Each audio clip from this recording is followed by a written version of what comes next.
desperation in there as well because he didn't have a plan B, and I think that's what like he couldn't move out of the way of the jab, and it just didn't seem to have a plan B. Like to think, all right, listen, the jab is kind of keeping you at bay and working.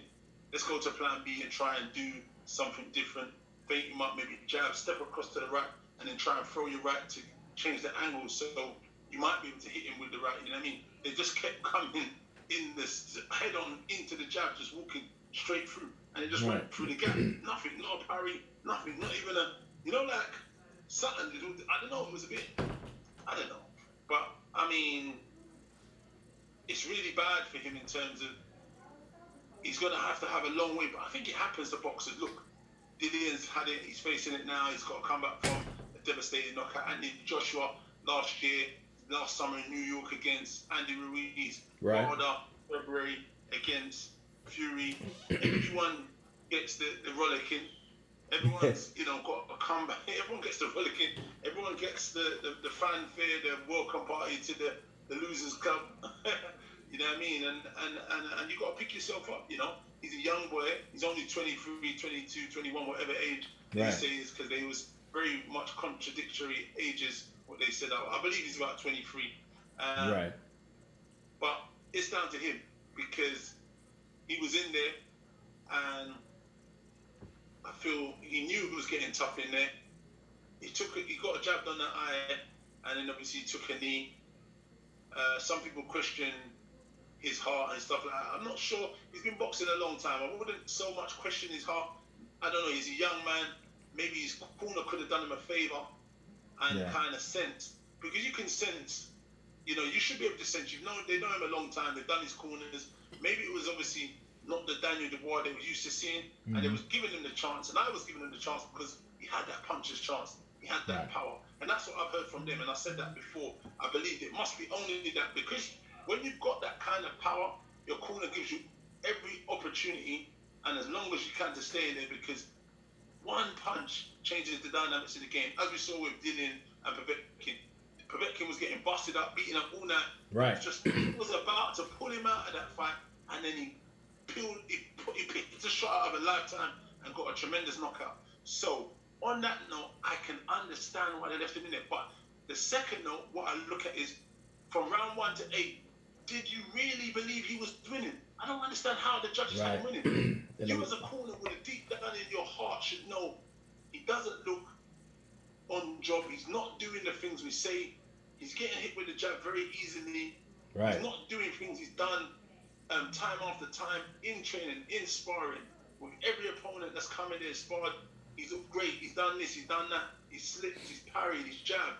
You know what I mean? Right. And he didn't do any of them things. So you would have to assess, to say to yourself, surmise and say, well, you know what? We're going to have to see how this next round plays out, because, his eyes closing. He doesn't look like, it's going the way we want it, and we're going to have to make that hard decision and throw the towel in. Or, for me, I think he should have, when he took the knee, I think he should have got up and maybe tried to hold Joyce, and then, see out the round, and then go back to get to the corner. But, I don't know what kind of pain he was in. And an eye injury could be really career-defining. You know what I mean? Because if that is an orbital or it's a crack, sometimes you can never recover from them. But Kell Brooks come back from that. Some people come back from them, some don't. And there was a young guy who was signed with Golden Boy. I did an interview again yesterday, and I can't remember his name. But he had a career injury similar like that. He had 9 operations, and it just never came round. He's had to retire in it. And he was an Olympian or something. He was at GB in London, went to World Games and was quite a decorated amateur, signed with Golden Boy in America. And he ended up saying, I saw online yesterday, he was saying, look, if I had to do it all again, because he got the injury in the first round and carried on fighting to the 8th or the 8th round, and he's taken a lot of punishment on that eye. And he was saying, look, if I had it all to do again, I probably wouldn't have been so brave, because boxers are brave. They wear their hearts on their sleeve, and they won't want to pull out. You know what I mean? They got to be dragged out there. You know what I mean? But sometimes they're too brave for their own good. Right. So where is the line? Where do you stop? Where do you draw the line and say, you know what? My heart or my health or my life, what is more? I've got a family outside of boxing, I've got a life to live, but then at the same time, the warrior mentality, people calling you a coward and no heart, Wizard of Oz, Right. to Wizard of Oz because he wanted a heart. You know what I mean? Sorry. On the line with no courage. Well, this is what I say. Hey, I'm not saying no. Dani Du Bois was that, but people, the fanfare. What happens? That's what I mean. That's what Right. I'm alluding to. Yeah, the critics. It's a difficult place. The critics, bro. The critics.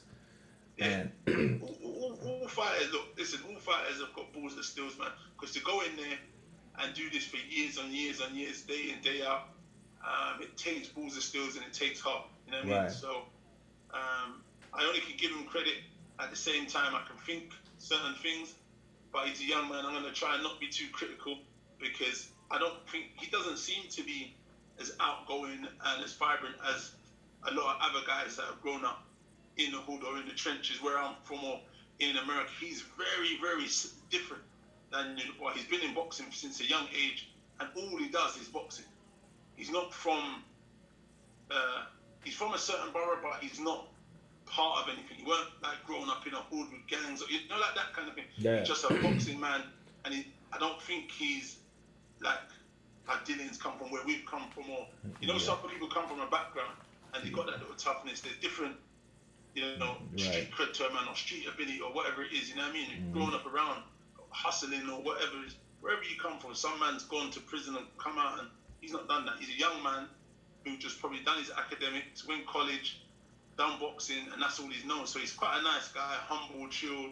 You don't see him do no bagger talking and none of that. So, we don't want to probably put him off because it might be more mentally scarring for someone like himself. You know what I'm saying? So I don't know. Right.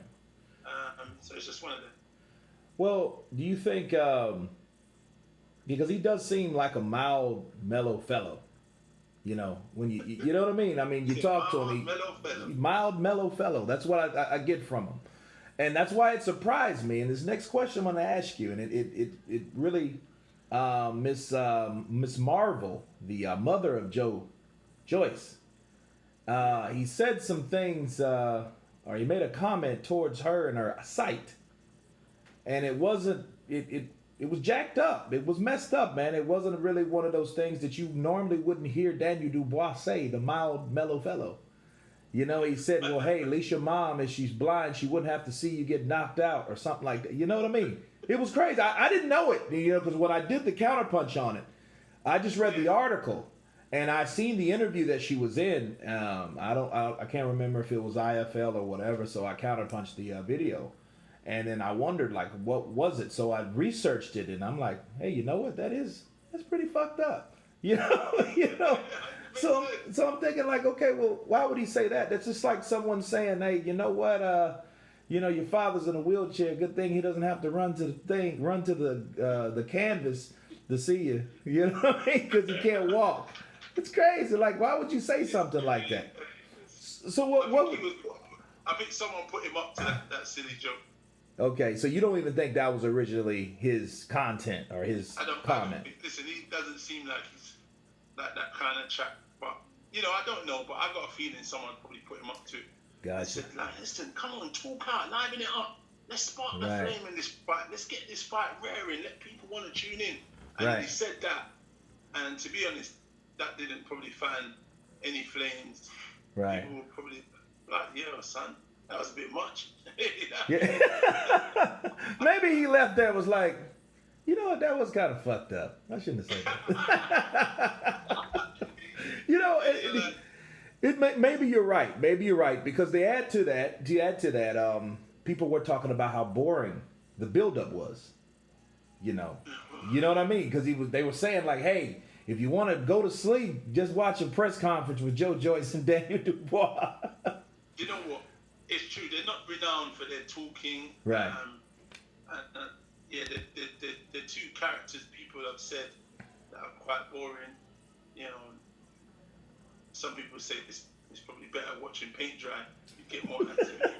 That's a common one I've heard. Yeah. And it's sad, because boxing before wasn't about talking, but we've changed, moved on in the world of boxing. It's become a popularity contest. It's become more about marketing and strategy, and you more time than not, you'd have, like we had on Saturday, Logan Paul, who's doing great numbers on YouTube, Right. super, and he makes more money than elite athletes across the world. You know what I mean? Right. And that's where we're at. It's because of branding. Sponsors want to be attached to people who can put visual numbers, you know, against their brand. So if they put that on their Instagram and, you know, people watch it, they'll get paid and the numbers go up. And same with, you know, people paying the pay-per-view, excitement, young guy,